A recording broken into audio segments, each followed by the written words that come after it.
sekolah podcastan. Kali ini saya bertandang ke rumah Pak Slamet Rianto.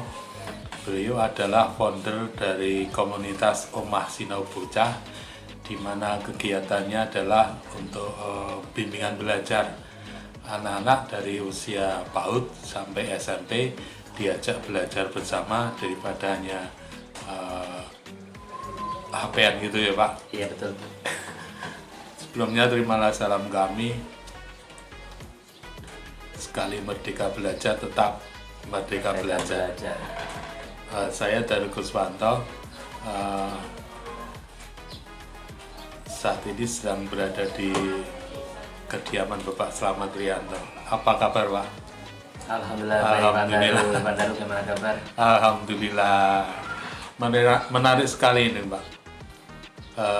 Omah Sinau, komunitas Omah Sinau yang di situ ada kegiatan sosial yaitu belajar bersama ya Pak. Iya betul. Dan saat ini muridnya sudah 250-an. Tadi dari beberapa tempat atau sektor ada 8 ya Pak. Tinggal 4 Pak sekarang. Tinggal 4 sektor, hampir muridnya 200-an nih. 200-an. Awal-awalnya gimana Pak? Omah Sinau ini? Wah, maaf Pak Daru, ceritanya panjang nih, itu enggak ini. Nanti kuotanya nggak sampai.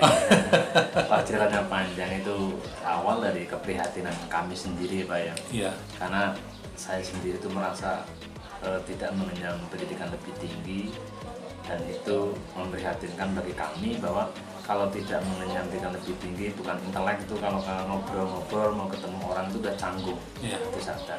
Dan kami melihat sekarang anak-anak tuh adab, sangat memperhatikan sikap pada orang tua, terutama karakter juga itu lebih utama. Karena kami lihat sendiri anak zaman sekarang kalau kita suruh baca Pancasila saja sudah nggak paham, apalagi mengandung di dalam alinia tersebut, memahaminya. Nah, apalagi tetap mengutamakan karakter. Jadi itu awal keresahan Pak Slamet. Iya betul. Ya, kebetulan juga kami mengerucut bahwa satu wilayah yang kami naungi itu adalah salah satu wilayah yang nomor 1 notabene di tingkat provinsi, tingkat putus sekolah tinggi, buta huruf, buta aksara juga tinggi, dan anak tingkat kelas itu yang bahaya Pak sekali Pak. Itu keprihatinannya dari awal melihat kepunakan sendiri. Iya betul. Yang berikut juga itu ternyata dari wilayah yang kami bawahi, Omah Sinau, rata-rata itu korban dari nikah muda Pak. Oh gitu. Iya betul. Jadi kami tidak serta-merta bahwa kegiatan itu hanya sekedar dengan anak, tapi kami tetap merangkul orang tua mereka biar tahu bagaimana caranya mendidik anak. Jadi kami punya gambaran bahwa ada 3 pilar pendidikan Pak. 1 itu rumah sebagai madrasah pertama, di sekolahan itu madrasah yang kedua, dan ketiga lingkungan. Nah itu yang selalu harus saling terkaitan. Jangan sampai salah satu tuh hilang satu, itu nggak jadi. Makanya kami tetap pengen kerjasama antara orang tua, pihak sekolah yang formal dan mungkin non formalnya Pak. Jadi ada perubahan sikap ya anak-anak setelah belajar di Omah Sinau ini? Alhamdulillah Pak, sehingga anak itu sampai saat ini 6 tahun pun anak yang setia sampai saat ini. Ada juga alhamdulillah anak-anak yang dulu dari murid saya, dulu kelas 6, sekarang dari SMK, mereka menjadi relawan Pak. Itu yang kami merasa bahagia Pak. Apa yang kami sampaikan mereka menerima dan bisa ditularkan kembali. Seperti itu sih Pak. Maaf, ngomong-ngomong Pak Slamet ini kan nggak punya background pendidikan keguruan ya Pak? Enggak Pak, betul Pak. Maunya kami malu Pak. Tapi mau menyisihkan waktunya untuk ikut mencerdaskan kehidupan bangsa, terutama untuk anak-anak di sekitar rumah ya Pak? Iya, ya itu tadi kami satu diniati, karena ada 3 metode kami. Kuatkan niat awal, ikhlas dalam tindakan. Nah, yang poin ketiga, frekuensi Pak. Suatu saat kita akan menemukan frekuensi yang sama. Contoh seperti saya ketemu dengan KGB dan yang lain, pasti itu satu frekuensi bidang pendidikan Pak. Oh gitu ya. Jadi begitu kita kolaborasi dengan yang lainnya, maka ilmu itu akan bertambah ya Pak. Amin, insya Allah seperti itu Pak. Kalau boleh tahu Pak, cerita-cerita awal mengawali ini, Anda memberikan bimbingan pada anak-anak itu awalnya gimana Pak? Pertama saya dengan istri kalau sore itu muter lihat di mana ada kerumunan anak-anak, kami datangi, kita ngobrol keluh kesahnya apa. Nah di situ kami baru bercerita bahwa saya biasa tanya, kamu kelas berapa? Nah kelas sekian, coba sebutkan Pancasila. Nah kalau dia nggak paham, berarti dia nggak memahami pelajaran di sekolahan. Kenapa? Setelah itu kami amati dengan istri bahwa sekolah mereka adalah sebagai rutinitas bukan aktivitas. Ya. Nah andai kata kalau aktivitas otomatis ada tanggung jawab. Ya. Nah kalau rutinitas berangkat pulang ya udah. Nah itu bagi kami sangat memprihatinkan. Yang berikut tidak sampai situ, kami tetap mencari lokasi-lokasi yang anak-anak tuh kurang perhatian dari orang tua untuk masalah pendidikan. Karena apa? Orang tua sibuk dengan mencari nafkahnya untuk anak-anaknya. Nah seperti itu juga kami tidak sampai saat ini pun tidak menutup kemungkinan perjalanan sangat pahit Pak Jayu. Ya. Pasti ada tantangannya. Ya, tentunya niat baik itu selalu ada tantangannya. Yang seperti apa itu Pak? Misal saya lagi bimbing anak-anak, motor saya ditaruh, tahu-tahu apa? Ban sudah bocor, bagian kabel bagian busi sudah dicopot. Itu di kawasan seperti apa Pak? Itu kawasan satu persiapan ya, di pedesaan sama, di perkotaan pun sama. Oh iya. Sama. Satu yang kedua juga kita sering bawa tas taruh di motor, kita bangun ternyata tasnya isinya nggak ada walaupun alat tulis. Itu yang kadang-kadang kita sedih. Ya kadang-kadang itu kan nggak berharga, bagi kami sangat berharga karena Ya. dengan anak-anak itu kita bisa memberikan ilmunya lewat alat tulis, tapi Ya. tahu-tahu raib, nggak tahu Ya. siapa yang ambil. Ya. Yang berikut kami sering jadi tantangan bagi guru-guru mereka di sekolahan. Kenapa? Mereka-mereka yang punya privat di rumah, Ya. ternyata muridnya masuk ke kita. Ya. Ya mungkin bagi Merasa tersaingi secara mungkin bisnis ya. satu. Yang kedua, Padahal Masino ini gratis. gratis itu.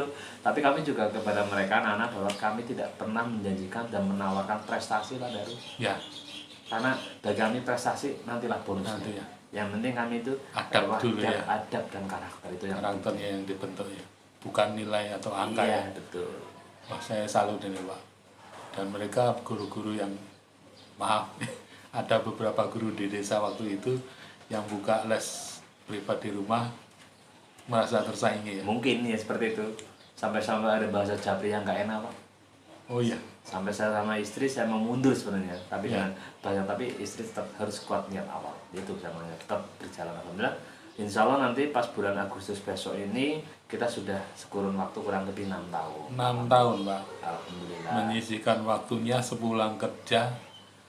Pak Slamet ini adalah ASN di BUMN Pertanian Sapi Perah ya Pak. Iya, Di betul. Batu Raden.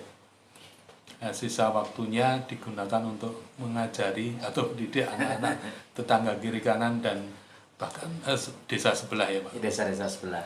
Tanggapan warga di desa itu gimana Pak? Alhamdulillah secara kasat mata, alhamdulillah juga masyarakat terutama yang wali murid anak-anak di situ ya sangat mensupport dan respon. Ya. Nah, dengan catatan bahwa adanya tadi yang disampaikan Mbak Dulu, kita mengalami dari 8 sektor, kita menyusut sampai 4. Kenapa? Kita amati bahwa masyarakat yang masih mensupport. Oh, Dari ya. 4 tempat itu sudah tidak mensupport karena mereka tidak sempat untuk berkontribusi. Kami berkontribusi bukan bentuk materi ataupun apa. Yang penting di saat ada pertemuan wali murid datang. Nah disitulah jadi adalah rasa kontribusi kepada kita umat Sinau. Dan di saat itu yang 4 kami secara tidak langsung akan kita cut. Kita sekarang 4 tempat itu 4 sektor adalah wilayah orang-orang tuanya sangat mensupport dan mau menjadi relawan. Itu yang kami terapkan seperti itu. Jadi, Salah satunya menyediakan tempat. menyediakan tempat. Ya maaf aja Pak Daru, dari umat Sinau itu tidak punya tempat, tidak punya biaya dan tidak punya guru Pak. Tidak ada gurunya karena nggak ada yang buat gaji. Iya betul. Dan siapa yang menggaji ya Pak? Ya. Tapi gitu. kok Anda mau Pak? Itu Allah alam. Kebetulan disampaikan Pak Daru bahwa tadi saya sudah ASN, jadi saya digaji oleh pemerintah. Oh gitu Pak. Wah ini tamparan bagi saya Pak. Proses belajarnya gimana Pak? Ya maaf aja memang kalau secara materi dan mungkin secara aturan pemerintah itu nggak masuk akal karena kita kelasnya kelas tangkap tanpa sekat. Dan Tanpa di situ sekat dari PAUD, TK sampai SMP ada, siswanya ada. dan di situ kami kalau relawan banyak kita bagi per kelas. Ya. Tapi kalau memang seorang diri, ya udah mau nggak mau kita harus bagi kelompok tapi kita seorang diri. Memberikan materi dari kelas PAUD sampai SMP mungkin 5 soal atau 5 materi yang, dan kita pun di situ tidak hanya mendapat tugas Pak, kami juga akan secara langsung menawarkan mereka mau belajar apa mau sih. belajar apa Nah gitu, jadi kita ada sedikit kontrak. Nah perjanjian, Pak kita main, jadi kita main ke outingnya. Oh gitu. Ya seperti itu. Pak kita nyanyi, ya kita nyanyi karena kami dari Masino pengen bahwa di situ merdeka belajar, merdeka berbagi Pak. Merdeka bergaya ya Pak. Nah mungkin juga itu ditambahin nanti. Ini soal pengelolaan kelas Pak. Dari satu ruangan itu pernah ada yang hadir 30, 50 ya. Dari tataran usia yang PAUD, TK, SD, SMP, kelas atas, kelas bawah. Nah lagi menjelaskan sini nangis, yang sana berantem. Itu gimana mengelolanya Pak? Nah itu memang kita bisa sampaikan, memang secara kasat mata nggak masuk akal, tapi lah biarlah Allah nanti akan kepada menurunkan rezekinya beranak mereka. Jadi memang kami kadang bikin stres. Ya tadi sampaikan Pak Dar bahwa di sini nangis itu, tapi ya kita enjoy saja. Karena memang kita tugas kelas 3, kita memberikan materi kelas 3. Biar kelas lain biar riuh, gaduh nggak masalah. Dan berikut seterusnya seperti itu Pak. Oh gitu. Jadi kami tidak harus dok, ayo anteng gitu. Enggak ya. Tapi kalau yang nangis biarkan biar nangis. yang penting jangan berantem kan begitu. Oh gitu. Cuman kami kalau memang kami sudah nggak mampu untuk menerangkan, berarti kami tepuk diam. Nah itu nanti kita pakai metode tepuk diam. Oh, seperti apa Pak tepuk diam? Tepuk diam, prok, ambil kunci, prok, kunci mulut, Langsung diam. langsung diam alhamdulillah. Satu. Tapi sebelumnya diajarkan doa-doa juga ya Pak? Iya dari awal Surat-surat. betul. Pendek Pendek. Ya, yang terutama dibaca doa. pada saat awal. Itu kan biasanya ya kalau mau belajar ya doa belajar lah ya Pak. Ya. Sudah kita sahabat juga jangan lupa. Ya. Ya Pak dari sendiri kan pernah ikut dalam Pernah. kelas kan? Nah itu ya seperti Tapi itu. saya speechless Pak, nggak bisa ngomong. Saya yang menarik itu adalah pada saat memulai pelajaran itu dibacakan diajak untuk hafalan surat-surat pendek. Dan setelah saya amati kok loh ini kok doa-doa rukyah. Jadi anak-anak itu di rukyah dulu. Yang tadinya itu semau gue, Iya. ya akhirnya itu terus mapan dalam belajarnya. Gimana itu Pak? Ya itu dengan secara tidak langsung biar mereka tuh berangkat dari rumah tuh betul-betul belajar ya. Walaupun tidak belajar seperti di sekolahan mereka. Yang penting ngobrol dengan kami ya udah kita belajar bareng dengan bacaan tadi yang disampaikan Mbak Daru ya. Allahu alam, seleksi alam, udah biarin aja mereka insya Allah dengan doa itu untuk menenangkan hati kan seperti itu Pak. Ya, ya. Akhirnya guru-guru SD-nya itu menyarankan untuk belajar di rumah sinau dulu. Itu betul Pak, yang kami sakit di situ. Pada saya tuh mencoba melobi ke pihak sekolah, ayolah bantu kami. Ternyata dibalik Pak, anak-anak suruh belajar di tempat kami, ya kita kewalahan. Gurunya terima ilmunya aja. Terima baik, waduh yang repot. Dan di situ pun gurunya pun sampai mengeluh, Pak ini loh titip saya siswa ini, Titip karena anak ini anak ya. ini karena ini, dah itu yang bagi kata. Alhamdulillah kami menerima amanah itu, dan alhamdulillah anak itu pun mempunyai Manut, perubahan. ya. Itu loh. Ada perubahan Ada sikap. perubahan luar biasa. Contoh yang saya alami bahwa di salah satu desa itu ya, Ya. itu SD kelas 6 tuh sudah Ya. 2 kali tinggal kelas. Oh ya, Dan itu nggak bisa baca, nggak bisa hitung, Pak. ya. Alhamdulillah kita gembleng selama kurang lebih 2 bulan. Alhamdulillah sudah bisa nulis namanya sendiri, bisa berhitung. Kelas Dan 6 nggak bisa nulis itu namanya sendiri. namanya sendiri. Oh, Nah itu makanya saya langsung ke Bu Guru, ini Bu sudah, oh, terima kasih Pak selamat. Ya alhamdulillah kita seperti itu. Dan di saat itu juga saya datang pas jam istirahat, banyak itu berkerumun dengan saya, minta salim. Nah, misalkan saya ngobrol dengan Bapak Ibu Guru, tidak pernah ada seperti itu. Dan Pak Selamat itu pakai magic apa? Kan gitu. Maaf Bu, saya nggak pernah pakai magic Bu. Nah, akhirnya saya mengajak kepada Bapak Ibu Guru di tempat, suruh baris. Kenapa? Supaya anak itu salim semua. Nah itu hanya kejadian 1 kali. Dan kepala sekolahnya sampai menangis. Karena apa? Belum pernah terjadi seperti itu. hanya saling itu, Hanya salaman. saling itu. Karena apa? Kami juga seperti ini Pak Daru. Jadi Kalau anak-anak tuh nggak paham antara materi, saya hanya sekedar ini, cintailah pelajaranmu, sayangilah guru-guru, dan dimanapun tempat kalau bisa tuh ketemu guru, salim atau berjabat tangan, ciumlah guru kalian. Dengan itulah ilmunya akan turun kepada kalian. Jadi Pak Slamet ini sudah lama menerapkan Merdeka Belajar ya. Insya Allah Pak. Ya, di mana seringkali berkonsultasi dengan Ibu Najila Shihab dan bergabung di komunitas guru belajar Banyumas. Dan ternyata apa yang diterima itu diterapkan dan berhasil. Alhamdulillah. Jadi bimbingan belajar di sini bukan bimbingan untuk mendapatkan nilai angka rapot, Iya Pak, betul Pak. bukan. Bukan. Tetapi adalah pembentukan karakter. Bagaimana anak itu nantinya berbudi luhur, Pak ya. Tinggi, lekas nih Pak. Nah, tanggapan dari orang tua sendiri bagaimana setelah melihat hasilnya?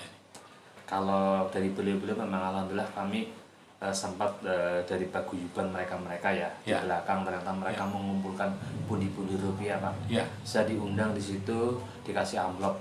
Bagi kami terima karena itu kami tidak menolak munafik, rezeki ya. menolak rezeki. Tapi begitu kami terima, kita kembalikan ke orang tua. Tolong kalau memang mau ngasih ke saya, silakan belikan alat-alat tulis untuk anak-anak. Ya. Akhirnya dibelikan alat hadroh ya. Iya, seperangkat Salah hadroh satu dari salah satu perangkat hadroh. Dan ternyata anak-anak itu berkesenian. Betul Pak. Sempat mengisi acara tetap di Banyumas televisi TV. Ya. lokal. Dan itu tanggapannya wah luar biasa karena saya pernah menonton. Nah, kemudian saat ini karena kesibukan kerja dan jadwal kerjanya Pak Slamet tidak bisa intens setiap hari atau seminggu 2 kali atau 3 kali. Sudah dibantu oleh relawan. Iya Pak. Ya, artinya relawan ya. Iya, relawan. Sak relane waktu nih. Betul. Dan kadang-kadang melawan Pak. Oh gitu. Ya karena nggak, kan kita nggak memaksa. Oh iya. Jadi relawan ini kan membawa ilmunya masing-masing ya Pak. Betul Pak. Baik dari kampus maupun dari mahasiswa Masa sendiri sendiri. atau aktivis sosial. Jadi memang ya tadi yang disampaikan Mbak Doro, intensitas saya sekarang kerja karena sore saya nggak bisa ngisi kelas paling pas saya libur. Pas saya libur pun kalau nggak ketemu dengan seorang, contoh seperti ini ada Pak Daru. Karena prinsip saya sekarang saya sudah menjadi pelayan. Siapapun akan ketemu saya akan saya layani. Yang penting saya pas ada waktunya. Bukan karena sibuk tapi sok sibuk nih Pak Daru. Tapi kami sudah menjadi pelayan. Yang penting kami tetap berkontribusi kepada anak-anak negeri kita. Jangan sampai karena kami punya gambaran gini bahwa selama masih ada dunia ini pasti ada dunia anak. Dan dunia anak tidak akan terulang kembali. Makanya kami pun merasa tidak akan terulang kembali. Makanya apa yang kami rasakan masa anak-anak ya kita terapkan pada mereka permainan tradisional kayak bermain tradisional yang belum lama saat ini udah luntur Pak Daru, udah terkikis oleh HP, gadget dan segala sesuatu modernisasi zaman, pokoknya sangat memprihatinkan. Dan relawan itu juga kami tidak pernah menggerakkan Pak. Mereka yang tergerak. Mereka lah yang bergerak. Kami pun tidak punya metode apapun. Iya, karena di sini kita nggak boleh ada prinsip suruh-suruhan ya. Nah, gila Pak. Karena nggak digaji, nggak dibayar Pak. Iya. Jadi kami nggak berani menyuruh. Iya. Yang penting kami berpesan bahwa kalian jadi bagian Masinau, jadi relawan, kelas itulah milik kalian. Ya. Jadi karena aktivitasnya Pak Slamet ini menjadi magnet bagi yang lain memberikan kontribusi ya Pak. Mungkin juga seperti itu. Dan nggak jarang Pak Bupati sendiri juga rawuh Alhamdulillah. menyaksikan langsung. Alhamdulillah Pak. Jadi sekalipun tidak besar tapi ini sudah luar biasa. Biasa di luar Pak. Biasa di luar, iya. Soalnya kawasan Baturaden itu wah sejuknya luar biasa. Kawasan nyaman sekali. Kalau Insya sudah Allah masuk nyaman. rumah itu sudah malas keluar. Tapi ini dilakukan oleh Pak Slamet dan istrinya. Karena tanpa dukungan istri itu nggak akan berarti banyak ya Pak. Iya betul. Itu support istri dan anak itu luar biasa. Karena apa? Mau nggak mau kan saya sebagai orang suami dan bapak sering meninggalkan mereka. Kalau tidak diizinkan ya apa boleh. Tapi insya Allah selama kita jadi amanah oleh anak dan istri tetap kami jalankan. Yang penting koridor yang tertentu. Ya. kalau ditelepon atasan mungkin masih mikir-mikir atau menjawab nanti. Oh, Tapi iya. kalau yang nelpon anak-anak itu gimana Pak rasanya Pak? Waduh, itu mau nggak mau saya harus di tengah-tengah. Gini Pak Daru, saya pernah punya pengalaman yang Iya, luar iya. biasa nih. Dalam arti luar biasa, sangat menyakitkan tapi bahagia nih. Waktu itu saya mau ngisi kelas, waktu habis asar, kurang lebih itu habis asar itu hujannya lebat luar biasa. Ternyata anak-anak sudah, karena kemarin sudah saya kasih tugas, Daerahnya anak-anak pelosok sudah ya, Pak? kumpul, ternyata motor saya mogok hujan lebat. Nah di situ kami tetap mengaktifkan HP, tahu-tahu ada beberapa anak menyusul saya di lokasi. Itu yang luar biasa Pak. Mereka bahwa masih membutuhkan sosok seperti saya, walaupun saya bukan guru Pak Daru. Ya. Begitu Pak. Dan secara tidak langsung saya tuh merasa di sinilah saya menjadi secara tidak langsung saya punya moto Pak, bahwa anak-anak adalah guru besar saya. Tanpa mereka saya tidak bisa belajar apa-apa. Gitu Ya, Pak. Iya Pak. Luar biasa. Saya tahu aktivitas beliau itu. Pagi-pagi harus merawat sapi-sapi Iya ya Pak. betul sapi. Siangnya sedikit harus merawat putra bangsa ya Pak. Insya Allah Pak. Jadi dari sebenarnya ini kawasan pelosok ya Pak. Sekalipun jalannya itu sudah keras aspal, ya, tapi masuknya pelosok, Pelosok, gang-gang ya. sempit masuk, Iya. di mana kesadaran pendidikannya itu belum begitu tinggi orang tuanya. Iya memang betul, jadi memang secara tidak langsung mereka anak-anak tuh aktivitasnya di luar rumah tuh jarang terkontrol orang tua. Apalagi anak-anak sekarang sudah mulai gadget ya, mereka membuka apa, aplikasi apa kita nggak ngerti lah. Itu. Apalagi di kawasan wisata ya Pak. Nah itu yang tantangannya lebih besar. Karena apa? Kita tidak bisa melarang mereka, tapi minimal kami memutus rantai mereka. Ya. Jadi misal 1 minggu mereka full, tapi minimal bahwa kita cut 1,5 jam itu 1 minggu 2 kali kan, berarti 3 jam. Nah itu untuk mengurangi mereka bermain gadget. Walaupun kami sering mempertemukan orang tua, kita ngobrol supaya tidak bermain HP berlebihan, tapi namanya Ya, minimal mengurangi. Dan kami pun tidak bisa melarang, itu HP-nya mereka, kuotanya mereka, kan seperti itu. Ya. Kecuali kalau anak saya bisa cut udah main HP, kan seperti itu. Saya melihat dukungan orang tua itu luar biasa Pak. Alhamdulillah. Mau Pak. berangkat disuruh mandi, ganti baju itu yang lebaran. Wah keren sekali Pak. Pemandangan yang luar biasa yang pernah saya saksikan. Betul. Yang tadinya ya namanya juga orang desa ya Pak. Iya. Kalau keluar rumah ya baju pakaian seadanya. Tapi begitu masuk belajar dengan Pak Slamet, pakaian lebaran yang dipakai. Alhamdulillah. Kalau memang di ketemu orang tuh harus menjadikan orang yang mereka tuh merasa terkesan kan gitu.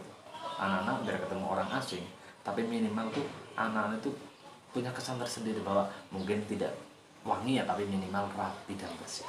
Syukur bagi memang kadang anak-anak bersolek kan wangi segala itu alhamdulillah, tapi disitulah kami tetap menerapkan bahwa kehidupan bersih itu juga penting, kesehatan juga penting. Tidak hanya sekedar belajar monoton, belajar akademis, tapi semua kegiatan yang sifatnya edukasi itu general. Ya. Nah, seperti itu. Jadi latar belakang itu enggak penting ya Pak untuk membuat kita untuk peduli. Iya betul. Yang penting mau gerak Pak. Yang penting mau gerak. Yang penting ubah ya Pak. Nah, betul. Terus bergerak, biarkan rezeki mengikuti ya Pak. Insya Allah Pak. Dan ini sudah dirasakan oleh Pak Slamet. Ya Alhamdulillah mendapatkan berkah dari kegiatan Amin ini. insya Allah. Keluarga sehat tentram. Amin. Seperti itu Pak. Ya. Pak, untuk mendatangkan relawan itu gimana Pak? Nah itu yang Atau kadang mereka datang sendiri tadi ya sudah bilang. iya. Ya itu yang kadang sering untuk pertanyaan orang. Bagaimana sih Pak selama menggerakkan relawan? Nah bagi kami tidak pernah menggerakkan. Dan di situ pun kami anti proposal Pak Daru. Oh iya, iya. Anti proposal. Biarlah orang-orang baik yang akan membantu kami secara finansial. Dan kami selalu tebar pesona di medsos, terutama Instagram Ya, dan Facebook. Instagramnya Omah Sinau Bocah ya Pak. Iya betul. Jadi disitulah mereka tuh. Yang penting saya kalau melihat orang itu satu mungkin ya kadang-kadang hanya prasangka. Di situ kita ngobrol di medsos, ternyata aktivitasnya luar biasa. Kita lobby, kita ngobrol, kita ajak Surasti singgah ke Mas Sinau.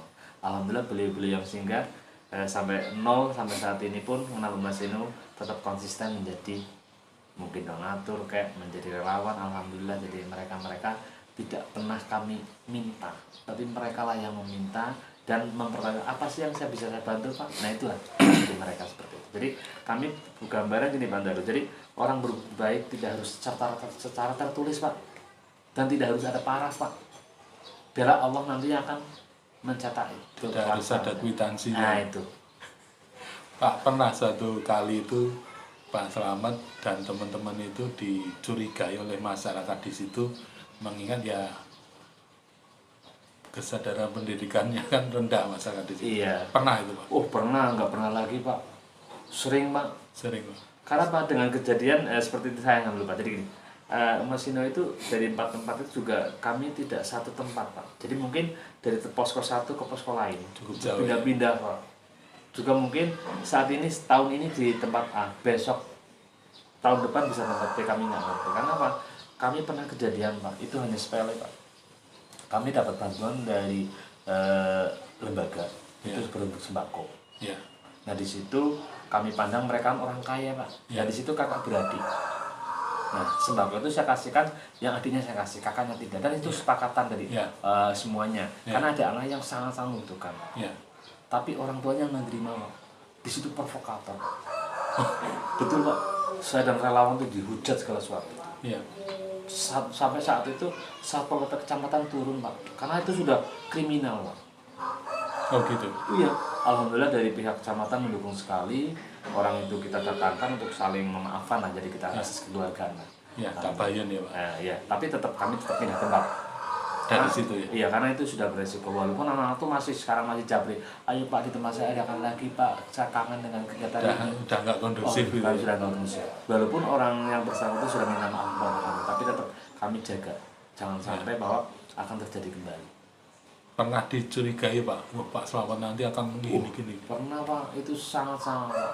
Sampai diundang saya waktu itu ke pihak desa bahwa Pak Slamet ini adalah kelompok yang tidak baik karena tidak berbadan hukum dan tidak punya metode pembelajaran yang baik. Ya. Tapi ya kita terangkan, silahkan kalau memang karena gini, jangan sampai mereka tuh sok tahu, nggak mau cari tahu, kan seperti itu. Nggak mau tahu. Nggak mau tahu. Itu jangan sampai. Hanya orang itu bersangkutan kita undang, ayo datang ke tempat kita kegiatan, biar mereka melihat secara sendirinya.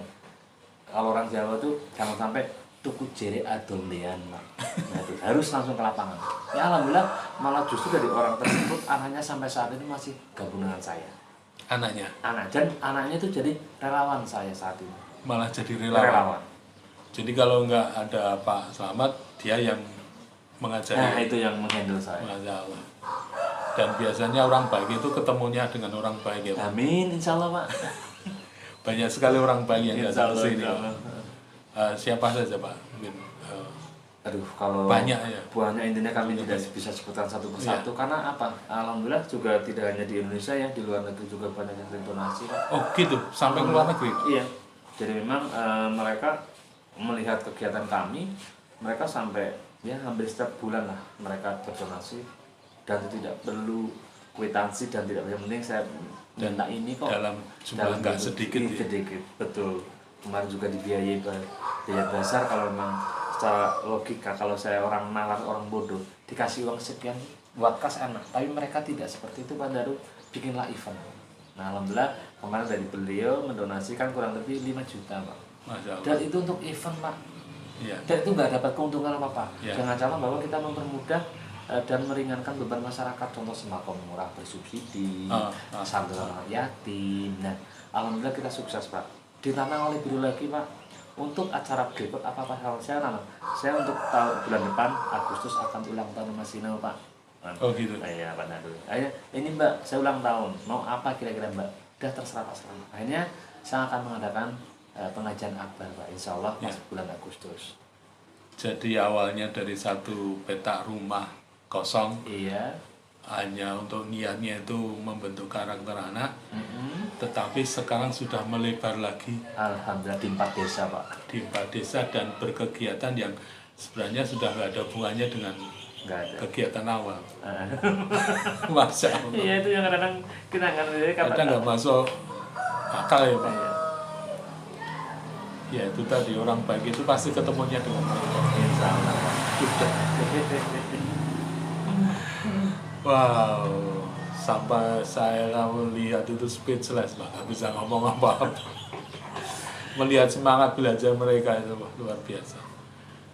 Dari berbagai tingkatan kelas dijadikan dari satu ruangan rumah ya sekitar 3x5 atau berapa itu 3x6 itu yang isinya itu sampai 30, 25